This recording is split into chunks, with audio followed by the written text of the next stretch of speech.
Hello everyone, welcome to Smart Learn channel. आज के इस वीडियो में हम बात करेंगे previous year question paper discuss करेंगे ईवीएस का।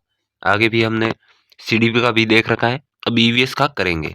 पहला क्वेश्चन है, कोई व्यक्ति 29 नवंबर 2019 को एक एक्सप्रेस से गुजरात से नागरकोइल केरल जाने के लिए बैठा। ये ट्रेन सूरत से 19:45 पर चली और 1 दिसंबर 2019 को 11:45 पर नागरकोइल पहुंच गई। ये सूरत से नागरकोइल के बीच ट्रेन मार्ग की दूरी 2120 किलोमीटर है। तो इस यात्रा में ट्रेन की औसत चाल क्या है, औसत चाल निकालनी है और मैं इसका डायरेक्ट आंसर बता देता हूँ, आप इसकी निकाल लेना सूत्र लगा के, टाइम निकाल के। तो इसका राइट आंसर आएगा 53 किलोमीटर पर हाउस। आगे देखते हैं नेक्स्ट क्वेश्चन। निम्नलिखित में से कौन अंतर्राष्ट्रीय ख्याति प्राप्त वेट लिफ्टर है? यह एनसीईआरटी से क्वेश्चन आया हुआ है। जिसने एनसीईआरटी पढ़ी है उसको ये क्वेश्चन आता होगा। तो इसका राइट आंसर हो जाएगा कर्णम मल्लेश्वरी वेट लिफ्टर है ख्याति प्राप्त। आगे देखते हैं, नीचे दिए गए में से कौन सा समूह जड़ों का है? इसमें जड़ों का समूह कौन सा है? चुकंदर, आलू, अदरक, गाजर, हल्दी, अदरक, शकरकंदी, मूली, हल्दी या गाजर, चुकंदर, मूली। तो इसका राइट आंसर हो जाएगा, जड़ें हैं गाजर, चुकंदर और मूली, ये सारी जड़ें हैं। आगे देखते हैं, रेगिस्तानी ओक नाम का एक पेड़ जो पाया जाता है अबू धाबी में, ऑस्ट्रेलिया में, राजस्थान के रेगिस्तानों में, संयुक्त अरब अमीरात के रेगिस्तानों में। तो इसका राइट आंसर हो जाएगा ऑस्ट्रेलिया में पाया जाता है। ये भी एनसीईआरटी से क्वेश्चन आते हैं, तो आपको एनसीईआरटी पढ़नी है। इसी में से आपको क्वेश्चन देखने को मिलेंगे सीटेट जनवरी 2024 को। नेपेंथिस वह पौधा है जो शिकार करता है के विषय में नीचे दिए गए कथनों पर विचार करना है। कौन सा कथन सही है और कौन सा गलत है? ये पौधा ऑस्ट्रेलिया, इंडोनेशिया और भारत के मेघालय में पाया जाता है, बिल्कुल राइट है। इसका आकार घड़े जैसा होता है और इसका मुंह पर पत्ती से ढका होता है। ये केवल छोटे कीड़े मकोड़ों को फंसाकर शिकार करता है। ये छोटे कीड़े मकोड़ों को खींचने के लिए मनमोहक आवाज निकालता है और जो इसमें फंस जाता है बाहर नहीं निकलता। मनमोहक आवाज नहीं निकालता है, मनमोहक सुगंध निकालता है, जिसे कीड़े मकोड़े नजदीक आके फंस जाते हैं। तो इससे कौन कौन से क्वेश्चन से राइट हो जाएंगे? देखो, एक तो ऑस्ट्रेलिया, इंडोनेशिया और भारत में, मेघालय में पाया जाता है। इसका आकार घड़े जैसा होता है, इसका मुंह इस एक पत्ती से ढका होता है। तो इसका राइट आंसर हो जाएगा पहला, ए और बी ऑप्शन राइट होगा। आगे देखते हैं, भारत की आज़ादी से पहले महात्मा गांधी ने जिस दांडी के समुद्र तट तक अपनी प्रसिद्ध यात्रा की थी, वह भारत के नीचे दिए किस राज्य में स्थित है? कौन से राज्य में स्थित है? आंध्र प्रदेश, कर्नाटक, महाराष्ट्र, गुजरात। तो इसका राइट सभी को पता है, आंसर गुजरात। आगे देखते हैं, ऐसे क्वेश्चन आते हैं, उच्च ज्वर यानी तेज बुखार के साथ कंपकपी जिसका उपचार सिनकोना पेड़ की छाल से किया जाता है, वह है मियादी बुखार, मलेरिया, चिकनगुनिया, डेंगू। तो इसका राइट आंसर हो जाएगा मलेरिया का होता है। उच्च ज्वर के साथ कंपकपी होती है और इसका इलाज सिनकोना पेड़ की छाल से होता है। आगे देखते हैं नेक्स्ट क्वेश्चन। ये ऐसे एक दो क्वेश्चन, एक स्पीड का आता है और एक ये ऐसा क्वेश्चन आता है, किसी डॉक्टर का घर एक्स पर स्थित है तथा उसका अस्पताल वाई पर स्थित है। डॉक्टर के घर से अस्पताल जाने के लिए कोई सीधी सड़क नहीं है, अतः डॉक्टर पहले ए पर जाते हैं जो एक्स की से पूर्व में 600 मीटर की दूरी पर स्थित है। फिर वह बी पर जाते हैं जो ए के ठीक दक्षिण में 450 मीटर की दूरी पर है। फिर वह सी पर जाते हैं और फिर सी पर जाते हैं जो बी के ठीक पश्चिम में 120 मीटर की दूरी पर है। अंत में वह वाई पर अपने अस्पताल पहुंच जाते हैं जो सी के ठीक उत्तर में 90 मीटर की दूरी पर है। अस्पताल के सापेक्ष डॉक्टर की सही दिशा, या आप कनेक्ट करके मैप बनाना, और इसका राइट में आंसर मैं बता देता हूँ, उत्तर पश्चिम दिशा आएगी डॉक्टर के अस्पताल के सापेक्ष। आगे देखते हैं नेक्स्ट क्वेश्चन, चेराओ नाच कहाँ के लोग करते हैं? चेराओ नृत्य कहाँ का प्रसिद्ध है? तो इसका राइट आंसर हो जाएगा मिजोरम का। झारखंड का भी नहीं है, मणिपुर का भी नहीं है, मेघालय का भी नहीं है, यह मिजोरम का प्रसिद्ध नृत्य है। आगे देखते हैं, तमिलनाडु के निकटवर्ती राज्य कौन कौन से हैं? आंध्र प्रदेश, उड़ीसा, कर्नाटक, ये आपका भारत को मैप देखना है। केरल, आंध्र प्रदेश, महाराष्ट्र, थर्ड ऑप्शन है कर्नाटक, छत्तीसगढ़, केरल, फोर ऑप्शन है आंध्र प्रदेश, केरल और कर्नाटक। तो इसका राइट आंसर हो जाएगा आंध्र प्रदेश, केरल और कर्नाटक तमिलनाडु के निकटवर्ती राज्य है। आगे देखते हैं नेक्स्ट क्वेश्चन, एनसीएफ 2005 के अनुसार निम्नलिखित में से क्या प्राथमिक स्तर पर पर्यावरण अध्ययन शिक्षण का उद्देश्य नहीं है? इसमें कौन सा उद्देश्य नहीं है? थोड़ा सा बड़े क्वेश्चन, लेंथी क्वेश्चन आते हैं सीटेट में, तो आपको देख लेना है।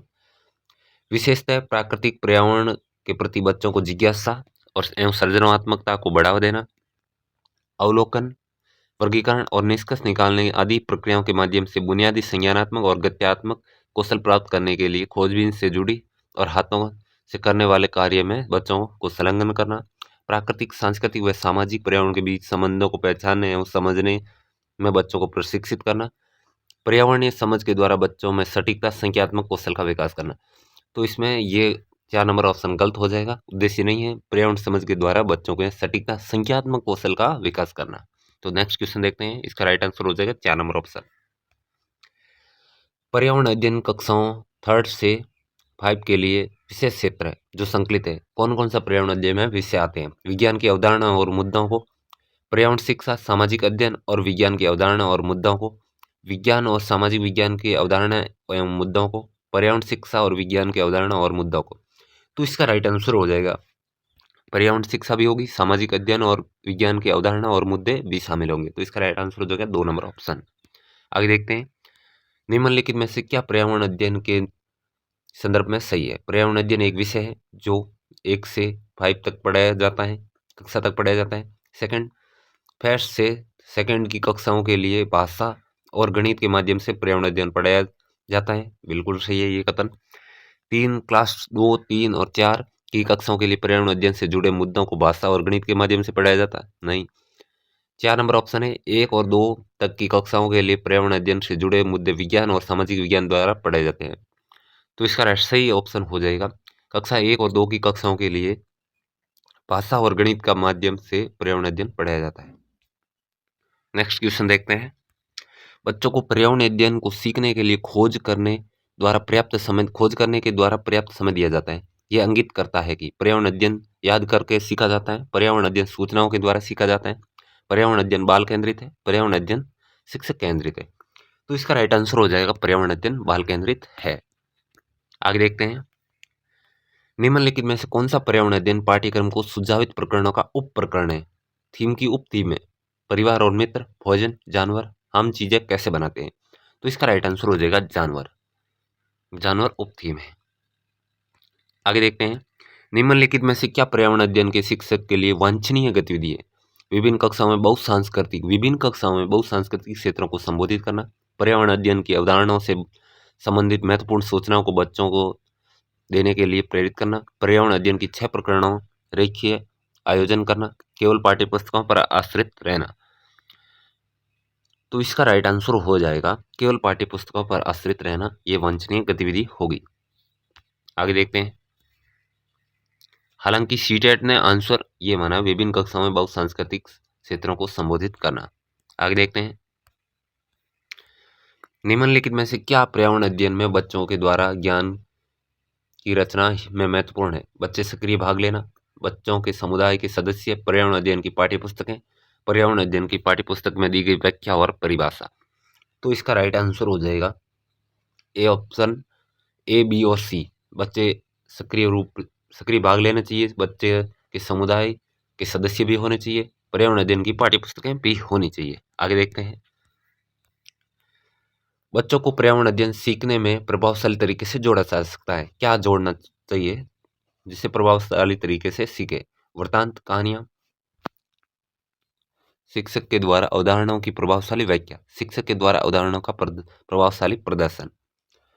तो इसका राइट आंसर हो जाएगा कहानी, वृत्तांत और कहानियां जोड़ सकते हैं। तो ये कौन कौन से ऑप्शन में है? ए और बी, केवल ए और बी सेकंड ऑप्शन राइट हो जाएगा। आगे देखते हैं, पर्यावरण अध्ययन के शिक्षक के द्वारा बच्चों को जानवरों का अवलोकन, उनका चित्र बनाने को प्रेरित करने का उद्देश्य है।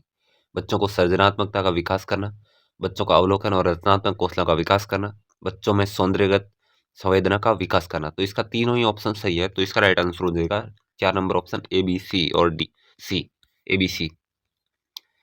नेक्स्ट क्वेश्चन, पर्यावरण अध्ययन में शिल्पकला और चित्रकला के समूह में करके सीखने पर बल दिया जाता है, क्योंकि कक्षा में अनुशासनहीनता को रोकने के लिए समूह में सिखाना शिक्षक के लिए एक आसान और प्रभावशाली युक्ति है।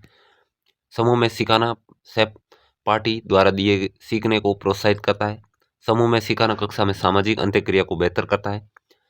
डी, समूह में सीखना पर्यावरण अध्ययन के पाठ्यक्रम को समय पूरा करने में सहायता करता है। तो इसमें सही ऑप्शन हो जाएगा बी और सी। तो ये बी और सी किसमें, समूह में सीखना सहपाठी के द्वारा सीखने को प्रोत्साहित करेगा और सामाजिक अंतःक्रिया बेहतर होगी। ये कौन से ऑप्शन में है, बी और सी। 3 नंबर ऑप्शन इसका राइट हो जाएगा। आगे देखते हैं नेक्स्ट क्वेश्चन।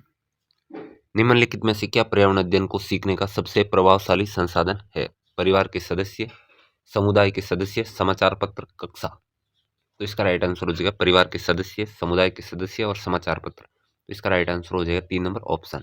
आगे देखते हैं। निम्नलिखित सीखने के कौन से सिद्धांत का पर्यावरण अध्ययन में अनुसरण होता है? वैश्विक से स्थानीय, अमूर्त से मूर्त, ज्ञात से अज्ञात, अज्ञात से ज्ञात, ज्ञात से अज्ञात। तो इसका राइट आंसर हो जाएगा ज्ञात से अज्ञात की ओर, 4 नंबर ऑप्शन। नेक्स्ट क्वेश्चन, निम्नलिखित में से कौन सा पर्यावरण अध्ययन में सीखने का रचनात्मक आंकलन का साधन नहीं है? पोर्टफोलियो, क्रम निर्धारण मापनी, वर्ण अभिलेख, वार्षिक उपलब्धि परीक्षण। तो इसका राइट आंसर हो जाएगा वार्षिक उपलब्धि परीक्षण। यह रचनात्मक आंकलन का साधन नहीं है। आगे देखते हैं। निम्नलिखित में से किसको पर्यावरण अध्ययन में बच्चों के आंकलन में दूर करना चाहिए? बच्चों के उत्तरों को सही या गलत में आंकना, कक्षा 5 के ईवीएस पाठ्यपुस्तक में प्रत्येक पाठ के अंत में दिए गए आज हमने क्या सीखने पर चर्चा करना, आकलन के संकेतकों का उपयोग, बच्चों के सीखने में गुणात्मक आंकलन। तो इसका राइट आंसर हो जाएगा बच्चों के उत्तरों को सही और गलत नहीं आंकने में बच्चों के आंकलन को दूर करना चाहिए। आगे देखते हैं। कक्षा 5 में शिक्षक एक क्रियाकलाप का संचालन करती है जिसमें वह कक्षा के बच्चों से फर्श पर चीनी के कुछ दाने डालने को कहती है और उनकी चींटियों को आने का इंतजार करने को कहती है। बच्चों को इस क्रियाकलाप के अर्थ से अर्थपूर्ण सीखने को मिल सकता है यदि शिक्षक बच्चों को क्रियाकलाप का अवलोकन करने के लिए प्रेरित करती है, बच्चों को अनुभव साझा करने के लिए प्रेरित करती है, बच्चों को क्रियाकलाप का अवलोकन, अनुभव साझा, उस पर चर्चा करने के लिए प्रेरित करती है, या बच्चों को क्रियाकलाप से संबंधित प्रश्नों को घर से करने के प्रेरित करती है। तो इसका राइट आंसर हो जाएगा बच्चों को क्रियाकलाप का अवलोकन, अनुभव साझा करना, उस पर चर्चा करने के लिए प्रेरित करती है। इसका राइट आंसर हो जाएगा 3 नंबर ऑप्शन। आगे देखते हैं। नीचे दी गई सूची पर विचार करना है। कछुआ, घड़ियाल, कोआ, बत्तख और मछली। तो इनमें से कोए के अलावा तो सारे ही पानी में रहने वाले हैं। इस सूची में निम्नलिखित में से कौन सा दूसरों से भिन्न है? दूसरों से भिन्न तो कोआ ही है। तो इसका राइट आंसर हो जाएगा सेकंड ऑप्शन कोआ। आगे देखते हैं। ये कॉलम 1 से कॉलम 2 में मिलाना है। हांगकांग में क्या प्रसिद्ध है? पकाया हुआ सांप, एनसीईआरटी में पढ़ा होगा। पकाया हुआ सांप। केरल में करी के साथ टेपियोका, उबला हुआ टेपियोका। और कश्मीर में सरसों के तेल में बनी मछली। और गोवा में नारियल के तेल में बनी समुद्र की मछली। तो इसमें देखते हैं ए ऑप्शन में हो जाएगा 5 नंबर। ए में सारों में ही 5 है। ए में तो 4 नंबर ऑप्शन कट जाएगा, बाकी सारों में 5 है। और बी में क्या था? 1 नंबर। बी में 1 नंबर ऑप्शन कौन से में? सेकंड में। तो इसका राइट आंसर हो जाएगा सेकंड ऑप्शन। आगे देखते हैं। नीचे दिए गए पक्षियों में कौन सी प्रजाति अपनी गर्दन को झटके से आगे पीछे करती है? झटके से अपनी गर्दन को आगे पीछे कर लेती है। उल्लू, कोआ, बसंत गोरी, मैना। तो इसका राइट आंसर हो जाएगा मैना पक्षी है जो अपनी गर्दन को झटके से आगे पीछे करते हैं। आगे देखते हैं। घरों के दिए नीचे दिए गए विवरण का विचार करना है। राजस्थान में गांव के लोग मिट्टी के घरों जिनकी छत कंटीली झाड़ियों की होती है में रहते हैं। ठीक है। मनाली, हिमाचल प्रदेश के घर बांस के खंभों पर बनाए जाते हैं। मनाली के बांस के खंभों पर नहीं बनाए जाते, लेकिन असम के बांस के खंभों पर बनाए जाते हैं। लेह के पत्थर 2 मंजिल घर बनाए जाते हैं। नीचे की मंजिल पर जरूरत का सामान और जानवर रखते हैं। तो इसका राइट सही कथन है। तो इसमें बी सही नहीं है, ए और सी सही है। तो इसका राइट आंसर हो जाएगा ए और सी। 3 नंबर ऑप्शन राइट हो जाएगा, ए और सी। आगे देखते हैं। हाथियों के विषय में नीचे दिए गए कथनों पर विचार करना है। हाथी बहुत कम आराम करते हैं, एक दिन में केवल 2-4 घंटे सोते हैं। एक बड़ा हाथी एक दिन में 200 केजी से अधिक पत्तियां या झाड़ियां खा लेता है। इन्हें पानी और कीचड़ में खेलना बहुत पसंद आता है, इससे उनकी शरीर की ठंडक मिलती है। किसी हाथियों के झुंड में सबसे बुजुर्ग हाथनी सभी फैसले लेती है। तो इसमें हाथी एक दिन में 200 केजी नहीं खाता है, ये हाथी का बच्चा 200 केजी का होता है। तो इसका राइट आंसर है ACD। ACD कौन से में है? CDA। ऐसा भी आ सकता है आपके सामने, ये देखो CDA। तो इसका राइट आंसर हो जाएगा 3 नंबर ऑप्शन। ये थे आपके 30 क्वेश्चन। वीडियो पसंद आया तो स्मार्ट लर्न चैनल को सब्सक्राइब करें, ज़्यादा से ज़्यादा शेयर करें। सीटेट 2024 में ऐसे ही क्वेश्चन देखने को मिलेंगे।